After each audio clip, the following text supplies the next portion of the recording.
Hi folks, welcome to Chapter 1 of your Compensation Management course, Roadmap to Effective Compensation. Now, what are some of the learning objectives that we have in this chapter? First of all, we want to be able to describe the purpose of a compensation system and why an effective compensation system is important to organizations. Then we want to start looking more at a reward system and distinguishing between extrinsic and intrinsic rewards, and as well distinguish between a reward and a compensation system. We also want to define what a reward strategy is and identify two key aspects of a compensation system. We want to identify and explain some of the key criteria for evaluating whether or not the compensation system you have in place as an organization is effective or successful. And we want to describe the steps to create an effective compensation system.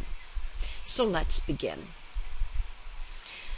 The first question we have before us is one that's from the text, and it really relates more to whether or not poorly designed compensation caused the global financial meltdown. Some of you may remember this when the problems we had in 2008, 2009 occurred as a result of the global financial crisis, particularly in the US.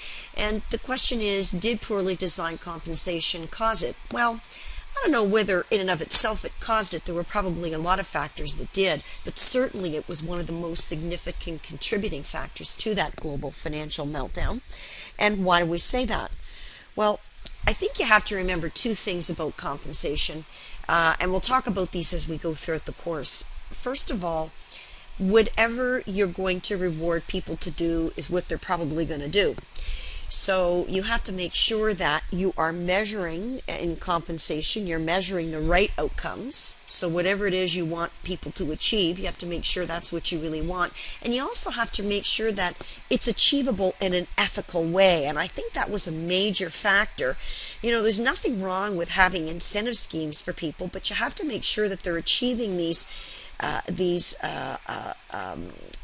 targets that you're setting for them, these quotas, in an ethically and socially responsible way. And I don't know that too much attention was paid to that, or enough attention was paid to that.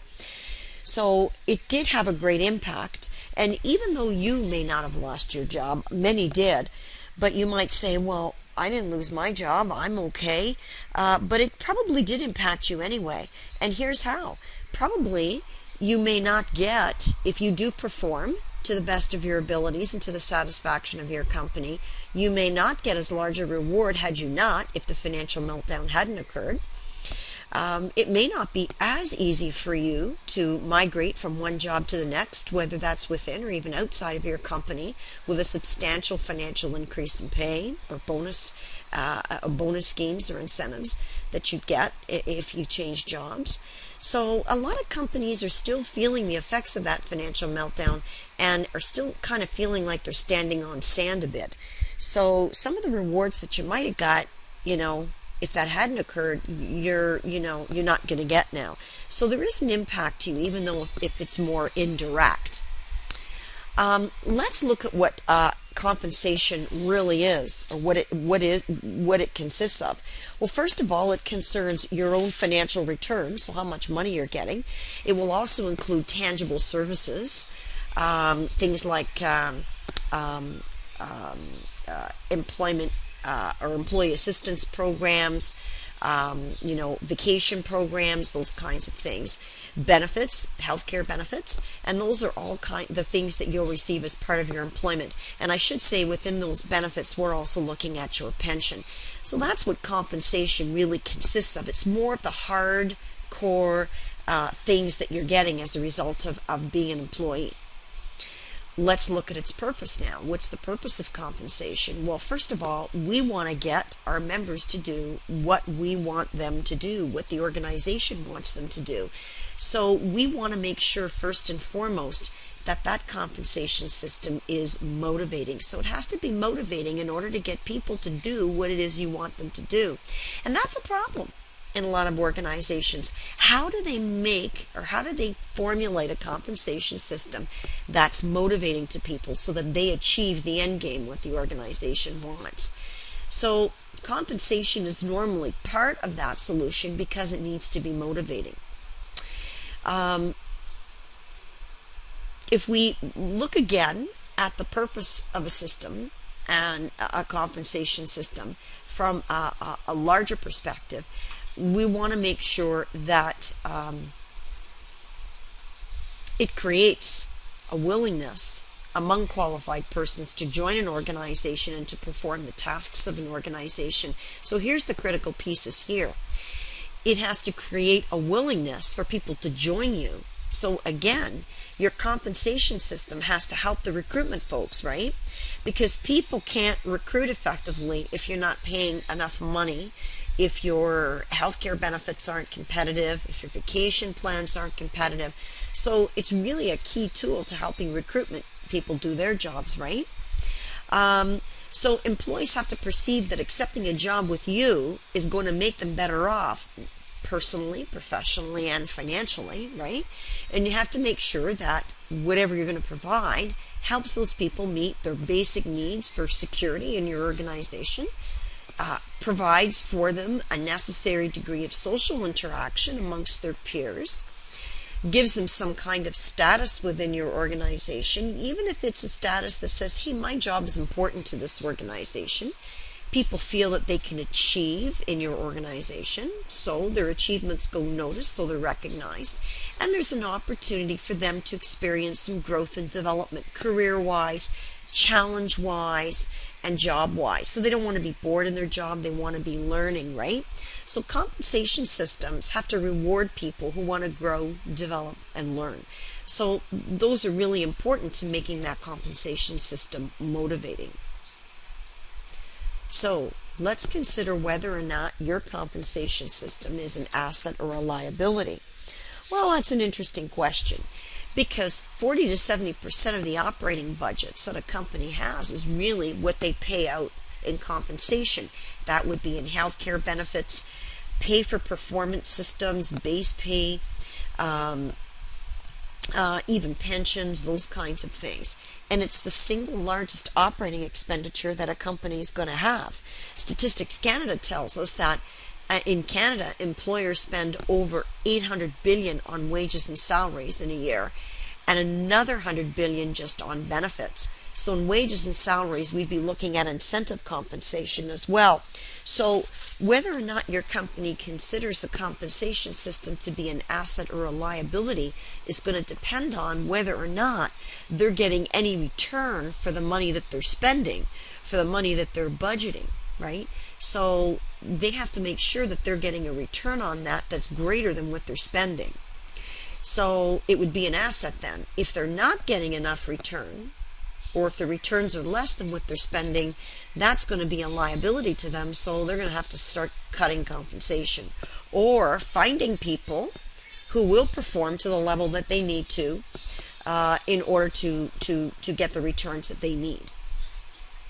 So let's now define a reward. So we oftentimes say that a compensation system is a subset of a reward system, because a reward system is really anything that a company provides to its workers, or the job itself that satisfies an employee need. So we don't want to say that the only thing that satisfies an employee needs are extrinsic rewards, which would be those that satisfy your survival, security, social, and just your recognition needs. And these would primarily be things like your base pay, your employee benefits, your pension, and any incentive pay, right? We're not just looking at those as being a reward. A reward that a company offers to you should be inherent in the job itself. So it's really important that the company construct jobs that are intrinsically motivating to people that speak to them. You know, some people will say, well, you know, I may be a lab tech in a hospital, right? Maybe I feel good about what I do. I find out what's wrong with people. I have a role to play in that, you know, in helping people get better, because I determine what's wrong in their health generally, and hopefully a doctor's able to communicate and find things that will help patients. But that's because of what I find in my job. So people need to find those jobs that are intrinsically motivating to them and speak to them, right? So just the job itself can be motivating. and that could be part of what the organization stands for, what they value. But the other piece is it has to be the reward has to be extrinsic as well. So it's anything really that's provided by a company or the job itself that satisfies an employee need, whether that need is extrinsic or intrinsic. And don't forget, people have extrinsic and intrinsic needs. They want their jobs to be inherently motivating, and they also want to make sure that that job at a minimum satisfies their basic needs. So when we look at rewards versus incentives, what's the difference? How are they similar? All right. To be honest, the difference between rewards and incentives is really starting to dwindle a little bit in many organizations, so it can be quite blurred. But a reward in and of itself is recognizing valued employee behaviors, whereas an incentive is supposed to induce a valued employee behavior. So let's think about that. It says here, rewards are positive consequences of performing desired behaviors. So in other words, say for example, you are in an organization and you get a pay increase at the end of the year. So you're getting that pay increase subsequent to performing the behaviors of the job, right? So in other words, you're getting your pay increase at the end of the year or at the end of a quarter, right? So you have to perform before you know how big the reward's going to be. All right? So most of the time you'll get it at the end or maybe during the quarter, right? So as you're performing, you get recognized, you get paid, you get your pay increase. So your pay increases could be quarterly, they could be semi-annually, they could be annually. But your performance is really determining the size of the reward, what you're going to get. Whereas an incentive is a promise up front that specifies how much of a reward you're going to get. So they say, well, if you increase your sales by $50,000, you're going to get 10% of that. So you already know you're going to get $5,000. All you have to do is increase sales $50,000. But you may not necessarily know in a reward what you're going to get until after you perform. So they're not exactly the same, right? But what we tended to find over time is that if rewards are used consistently to recognize employee performance, then they do become expected. So we find usually that rewards sometimes become implied promises for performing. So that's why some companies think of them a little bit as an incentive, and that's why I said earlier that sometimes the difference can be kind of blurred. So if you think of it that way, say for example, a company is giving you a pay increase year after year or quarter after quarter because you're performing. You would say, well, once I know what I have to do and I do a good job, then I would expect to continue to get that 3% pay increase. So it's not really a surprise. It's kind of something that you know you're going to get if you perform. And in that sense, that's where a reward can sometimes be seen as an incentive in that sense. So the differences or the differentiation between the two is becoming kind of blurred over time. Now, if you look at a reward system and a compensation system, all right, you look at a compensation system as being having three elements: base pay, which is your base pay, which you're earning now; performance pay, or some kind of an incentive you're getting; and your indirect pay, which includes your pensions, your health care benefits like your medical and your dental. This is a subset. This thing here is largely a subset of the reward system, because these three things here are primarily extrinsic elements to the reward system. The intrinsic ones are the things that give you pleasure and joy about working for that fabulous company, or things about the job that you just love to do. So a compensation system is more of the hardcore compensation. But a reward system is really only including one piece, okay, of that. So the compensation system really looks at the extrinsic rewards of the reward system, but there's also an intrinsic piece. So if we look at a compensation strategy, the compensation strategy basically has two major elements. It has direct compensation, which is your hardcore stuff, which is your base pay, your merit pay, Any incentives you get, that's your performance pay, as well as the cost of living adjustment, right? But it also includes the indirect pay, which is pay for time not worked. That would be like your vacation programs, protection programs. That would be like your healthcare benefits, your medical, your dental, your long-term disability. It would also be your retirement, your pension, and employee services, things like employee counseling programs, those kinds of things. Say, for example, you work for a retailer. Maybe you get, 10% off clothing. You work at maybe Fortino's or one of those stores. Employees may get, a discount on their lunch or their dinner. That they buy at Fortino. So those kinds of things would be considered to be services that they give employees. But both direct and indirect compensation are part of the compensation strategy. And don't forget, the compensation strategy itself is the plan that a company has for its mix of direct compensation and indirect compensation. So whatever the mix is, so how much base pay, how much incentive, am I going to give a cost of living adjustment, and what percentage of their total 100% compensation is direct going to be and indirect going to be. So is direct going to be 65% and indirect 35% of their compensation, and of that 35%, how much is going to be vacation, how much is going to be benefits, how much is going to be employee services.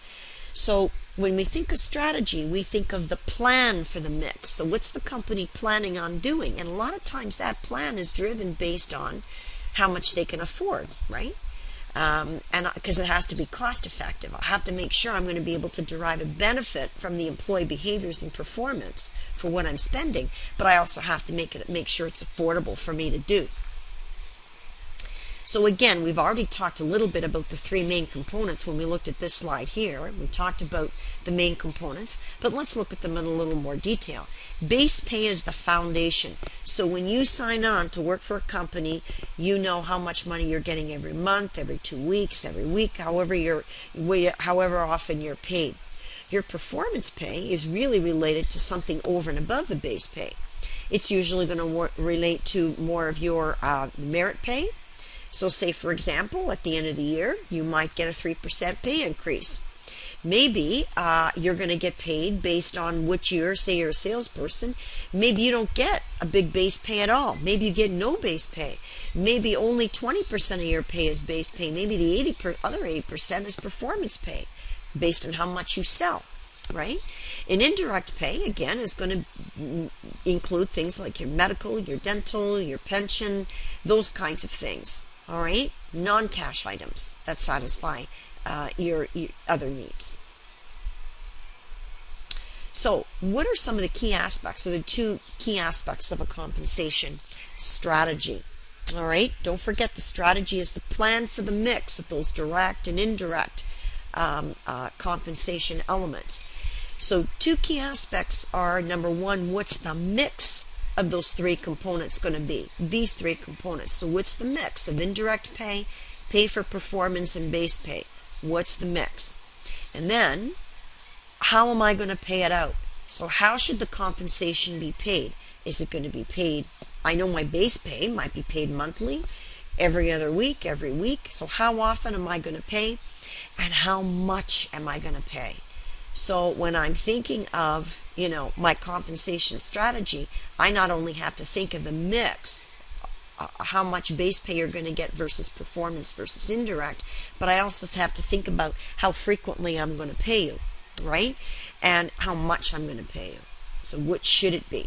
So we have to think a lot about, how much compensation should be paid. When we think about, how much we're paying other jobs internally vis-a-vis yours. So how much are we paying HR generalists as opposed to accountants, as opposed to sales reps? We want to make sure that internally there's equity, but we also have to look at what our competition is doing. I don't want to have to find out that I'm losing really good salespeople to my competition because I'm not paying them enough. So how much I should pay them? I have to look internally but also externally. So my strategy has to take into account, how I'm going to determine how much I should be paying people. My reward strategy. Well, again, we said that a compensation system is a subset of a reward system. The compensation strategy is also a subset of the reward strategy, because the reward strategy is really the plan for the mix of intrinsic and extrinsic rewards. And it also addresses how will they be provided and when will they be provided. So I need to know what the overall mix of extrinsic and intrinsic is going to be. Right? So I need to make sure that I develop jobs, or I have jobs that are meaningful for people, that they're going to love to do. A lot of that has to do with recruiting the right kind of people to do those jobs. But again, your compensation system has to be motivating so that people want to come and work for you, right? So I really have to think long and hard about the reward strategy itself. So what's my plan for the mix of extrinsic and intrinsic rewards before I can really even develop my compensation system? So if I now look at what the goals of my reward and my compensation systems need to be, it has to first and foremost promote the achievement of the organization's goals. So I can't be giving employees everything they want as an HR professional and not meeting the needs of my company, because my company is going to want to see a payback on what I'm paying people. Because if it's not resulting in increased sales, increasing earnings per share, increasing revenues, increasing dividends to shareholders, then it's not doing what the organization needs it to do. The reward and compensation systems also need to fit with and support the organization's strategy and structure. So in other words, if the organization needs to increase its sales by 25%, then I need to make sure that my compensation system is going to deliver that result, or has a strong role to play in delivering that result. We already said that it has to be able to attract and retain qualified employees, so to recruit and to be able to select and make an honest, competitive job offer to people. My compensation system has to deliver there. It has to motivate my employees to behave in a way that helps me achieve my strategy and my organizational goals. It also has to be equitable, and we already said just previously, internal equity as well as external equity. It has to comply with the law, so I can't be offering people any lesser compensation than the law allows me. What do I mean by the law? Well, we've got minimum wage laws. We've got, laws in employment law that even tell us how much we have to pay in terms of overtime pay, those kinds of things. I have to make sure that I abide by health and safety standards to make sure the working conditions in my organization are appropriate. That's got to do with making sure that I'm looking after my employees. I have to also make sure that whatever I'm paying out in terms of compensation is within the financial means of the organization, so the organization can afford it, right? And it achieves the above goals in a manner that's cost effective. So I'm working within my budget, right? Whatever I budgeted for compensation, I have to be able to stick to and meet that budget. Now, this roadmap to effective compensation slide here is taken from your text, but really it gives you a nice division of what's in the text. So it kind of lays the groundwork for everything that we're going to talk about in this course. The only element that we will not be dealing with in our course is this last step, which looks at maintaining an effective compensation system. Our course deals primarily with the first 4 steps. All right? Understanding your organization and your people and the impact that's going to have on your compensation system, formulating your compensation and your reward strategy, determining compensation values, which has to do more with job evaluation, and designing your incentive pay systems, which is dealing with performance pay, as well as your indirect pay, which deals with your healthcare plans and your pension plans. So let's talk a little bit more about what these first 4 steps encompass. So if we look at step 1, which is going to be, here they've said the first 3 chapters of the textbook, we're going to focus on understanding the context within which a company operates. So that really is going to look more at a company's competitive environment. So what are my competitors paying, right? What's happening globally, from a competitive perspective? So I might turn around and say, well, I'm experiencing in my industry a lot of offshore competition. So, maybe, Japan, China, other countries are providing products that are and offering them in a very cost effective way. So what kinds of things do I have to do? Maybe I can't compete, and make my product delivered as cost effective, because here in the country or in the province that I'm operating, I have minimum wage laws that I have to abide by, whereas other countries may not have those kinds of laws, those health and safety requirements. So, I have to make sure that I'm providing these things. I'm here in Canada, or in particular provinces that have different rules I have to abide by. But I can still make my compensation system effective if I consider some of those intrinsic things that make my job motivating for people to do. So I have to consider those kinds of things. So what are those intrinsic factors that make jobs motivating? We're going to talk about those in step 1, or over the first 3 chapters. I also have to look at the quality of my leadership in an organization and managerial style, and think about what kind of an impact that has on jobs intrinsically.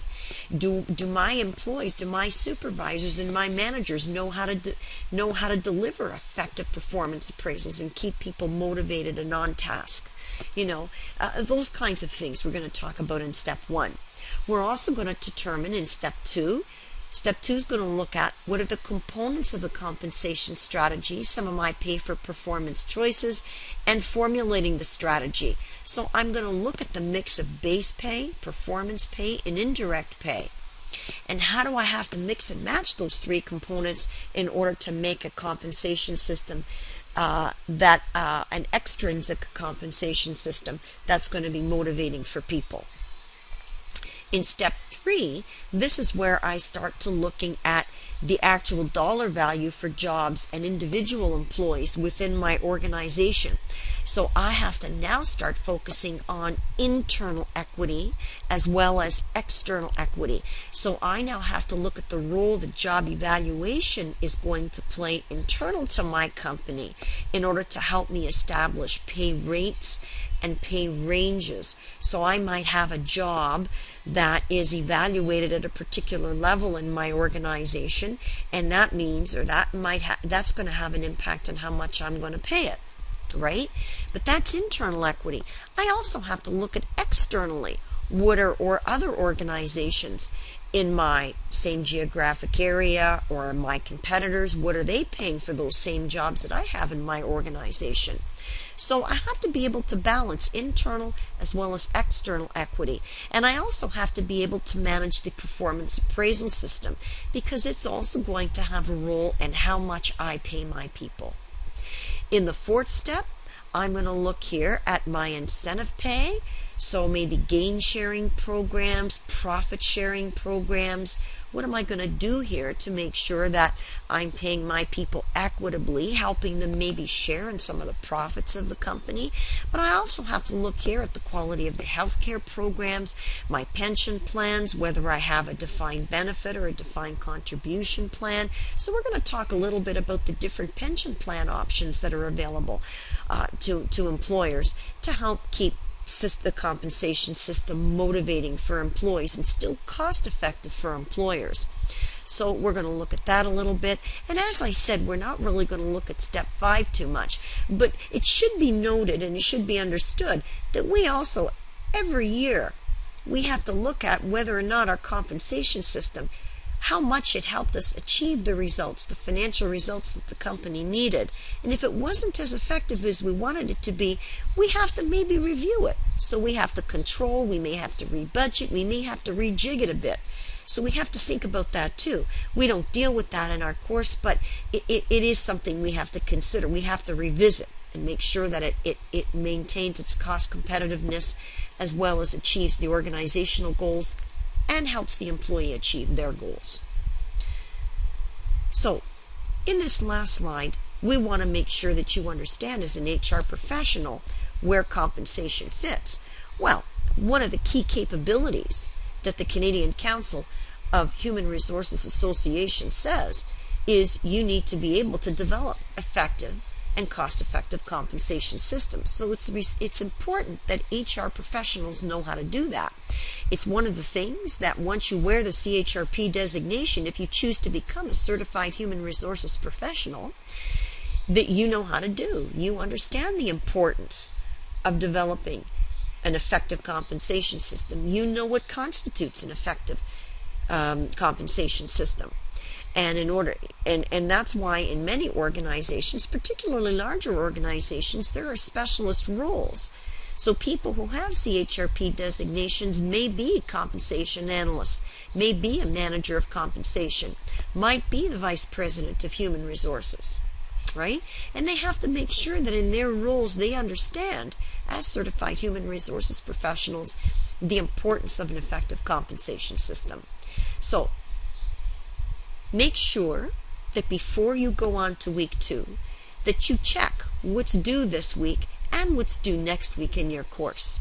Make sure you plan. You know what's going on not just next week, but you may even want to take a peek into the following week and see what's due there, just to make sure that you're managing your time well, you're getting all your coursework done, you know when your discussion board postings are due, you do have a group assignment, you are going to have to do your reading on a regular basis. Is a quiz due? Make sure you know what's coming up, what's due in the course.